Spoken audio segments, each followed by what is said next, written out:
ये कार्य क्यों हो रहा है और उसका ये इम्पोर्टेंस क्या है। तो सबसे पहला जो इम्पोर्टेंट चीज़ है कि आपको अवगत करा दें कि भारतीय संविधान के आर्टिकल 324 में इलेक्शन कमीशन को जो है वो पावर है, सबसे पहला पावर की इलेक्टोरल रोल वो बना सकता है, और दूसरा जो है आपको कि इलेक्शन का जो कंडक्ट होता है वो आर्टिकल 324 में उसको पावर है। उसके बाद जो है वो आर्टिकल 326 है जो संविधान का, उसमें स्पष्ट रूप से वर्णित है कि कौन जो है वो मतदाता हो सकता है। तो मतदाता होने के लिए जो है आपका वो 4 जो है वो शर्त है। सबसे पहला कि वो भारत का नागरिक होना चाहिए। 326 जो संविधान का है उसमें जो है सबसे पहला शर्त है कि वो भारत का नागरिक होना चाहिए। नंबर 2 वो जो है 18 साल का जो है से ज़्यादा का होना चाहिए, 18 साल या 18 साल से ज़्यादा का होना चाहिए।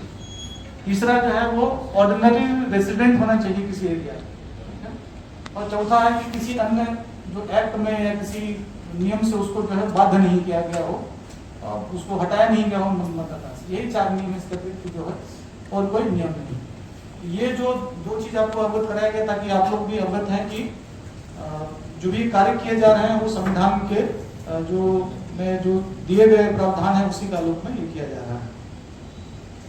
उसके उपरांत जो है वो वर्तमान में जो स्पेशल इंटेंसिव रिवीजन का जो कार्य किया गया है वो ऐसा नहीं है कि कोई ये नया कार्य किया गया है। इससे पहले भी जो है वो वर्ष 2003 में बिहार में जो है वो स्पेशल इंटेंसिव रिवीजन का कार्य हो चुका है, और आगे हम लोग बताएंगे कि उसका इलेक्टोरल रोल जो 2003 वाला है वो भी हम लोगों के पास है। उसका भी हेल्प आगे क्या होगा उस संबंध हम लोग आगे आप लोगों को अवगत कराएंगे। और उससे पहले भी 2003 से पहले भी 1952 में भी और लगातार जो है वो स्पेशल जो है इंटेंसिव रिवीजन जो है होते हैं। अब है कि जब हर एक साल जो है वो स्पेशल समरी रिवीजन होता है हम लोगों का, आपको अवगत हुए कि हर एक साल जो है वो सितंबर महीने में जो है वो हम लोग शुरू करते हैं, और वो जनवरी महीने के जो पहला वीक में आप देखेंगे कि जो फाइनल जो हम लोग पब्लिकेशन करते हैं वो हर एक साल होते रहता है। तो वर्तमान में इसकी आवश्यकता क्यों हो, इस संबंध में जो है वो आयोग के द्वारा जो है वो स्पष्ट किया गया है, और चूंकि एज ए डीओ में आयोग के जो भी बात है आप लोगों को अवगत कराना है उसमें स्पष्ट रूप से लिखा गया है कि बहुत सारे ऐसे इलेक्टोरल रोल में लोग हैं जो मृत हैं, बहुत सारे ऐसे लोग हैं जो यहाँ से बहुत दिन से वो गायब हुए हैं और वो दोबारा यहाँ आ नहीं रहे हैं, मतलब माइग्रेटेड हैं। बहुत सारे ऐसे लोग हैं जो मल्टीपल जगह वो उनका नाम है, पता चला है एक व्यक्ति का जो है 3-3, 4-4 जगह नाम है, और प्लस में जो धीरे धीरे करके जो है इलेक्टोरल रोल का जो प्योरिटी है उस पर असर पड़ा है। तो इसलिए आयोग जो है उसको समय पर जो है स्पेशल इंटेंसिव रिवीजन करके जो है वो इलेक्टोरल रोल को वो प्यूरिफाई करती है। अब नेक्स्ट क्वेश्चन किसी का हो सकता है कि आखिर इसमें क्या अलग कर रहे हैं। ये जो नॉर्मल प्रक्रिया होती थी हर एक साल उससे कुछ अलग नहीं है, ठीक है। पहले हम लोग क्या करते थे कि जो आपका इलेक्टोरल रोल होता था, उदाहरण के लिए हम इस बात की बात करें, हम लोगों का जनवरी माह में जो है वो इलेक्टोरल रोल का फाइनल जो है वो हम लोगों ने उसको निकाला था।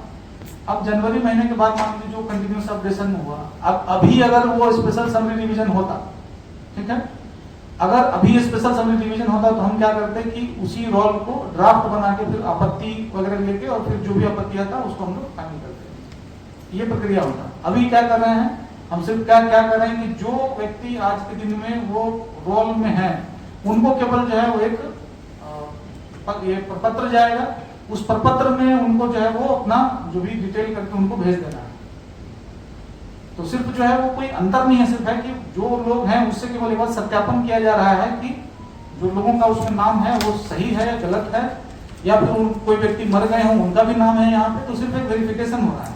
इन चीजों को कम से कम जो है वो आप लोगों को क्लियर रहना चाहिए कि कोई ऐसा नहीं है कि हम लोग कोई किसी को नया फॉर्म हम दे रहे हैं या किसी व्यक्ति से जो है वो नया भरवा के ले लेंगे, कोई मिस हो जाएगा, ऐसी बात नहीं है। जो व्यक्ति का ऑलरेडी रोल में नाम है उन्हीं का जो है वो प्री प्रिंटेड एक फॉर्म जाएगा, बीएलओ जो है उसको घर पे पहुंचाएगा और उसको सिर्फ ये कहेगा कि भाई तुम जो है इसको भर के और जो सपोर्टिंग डॉक्यूमेंट के साथ तुम हमको भेज दो, ठीक। ये बेसिकली अब है कि पिछले बार जो अगर मान लीजिए नहीं होता उसमें क्या होता है कि जो व्यक्ति का पहले नाम था वो सीधे सीधे ड्राफ्ट रोल में जाता। अब क्या हो रहा है, बस अंतर बस इतना है कि जिन व्यक्तियों का जो है वो जो एक फॉर्म है, इनोग्रेशन फॉर्म हम लोग बोल रहे हैं उसको, वो जो वापस आएगा उन्हीं व्यक्तियों का नाम जो है वो ड्राफ्ट फॉर्म में आएगा, ठीक है। और ये अभी हम लोग वर्तमान में सारा जो इलेक्टोरल रोल है वर्तमान वाला, उसको हम लोग प्रिंट करा दिया गया है। अभी प्रिंट करा के हम लोग जो है लोगों को धीरे धीरे करके भेजना शुरू कर रहे हैं। वो बीएलओ के माध्यम से लोगों को जो है वो जाएंगे वहाँ पर, उनको सुपुर्द करेंगे। सुपुर्द करने के बाद उनको एक्नॉलेजमेंट मिलेगा कि नहीं हमने इनको दे दिया। उसके बाद जो है प्रत्येक घर पे जो है स्टिकर भी एक चिपकाया जा रहा है। स्टिकर में बीएलओ का नाम, अन्य जो डिटेल है, कब विजिट किया वो भी रहेगा। साथ ही साथ हम लोग जो है उनके साथ वॉलंटियर भी हम लोग यूज कर रहे हैं, ताकि सिर्फ बीएलओ के अतिरिक्त जो और भी कर्मी हैं वो भी जाएंगे और फिर जो है वो व्यक्ति उस जो डॉक्यूमेंट उनको दिया उसको हम लोगों को वापस कर सकता है। इसमें है बीएलओ के माध्यम से भी उसको वो डाउनलोड हो सकता है। डाउनलोड करके हम लोग कर रहे हैं, तब बीएलओ को दे रहे हैं और बीएलओ जाके वो दे रहे हैं। साथ ही साथ जो है कोई व्यक्ति अगर मान लीजिए आप इलेक्टर हैं और आपको लग रहा है कि हमको अपने हिसाब से हम जो है डाउनलोड करेंगे और वो हम जब जमा करेंगे, वो भी सुविधा है। अब अपना जाएंगे ऑनलाइन जो है आपके ऐप से आप अपना डाउनलोड कर लेंगे, डाउनलोड करके आप करके खुद भी आप अपलोड आप कर सकते हैं, वो भी सुविधा है। तो ऐसा नहीं है कि जो है सिर्फ बीएलओ के माध्यम से ही हो सकता है, वो आप कोई ऑनलाइन भी कर सकता है। अब जो है ये इसका जो प्री फिल्ड फॉर्म का प्रोविजन है आप डाउनलोड पे कर सकता है, वो है voters.eic.gov.in जो साइट है, वहाँ पे जो भी जाएगा आपको हमको करना होगा, हम भी जाके वहाँ से डाउनलोड करके फिर अपना करके अपलोड हम कर सकते हैं, उसमें कोई दिक्कत नहीं। अब ये जो किसी व्यक्ति को जो है वो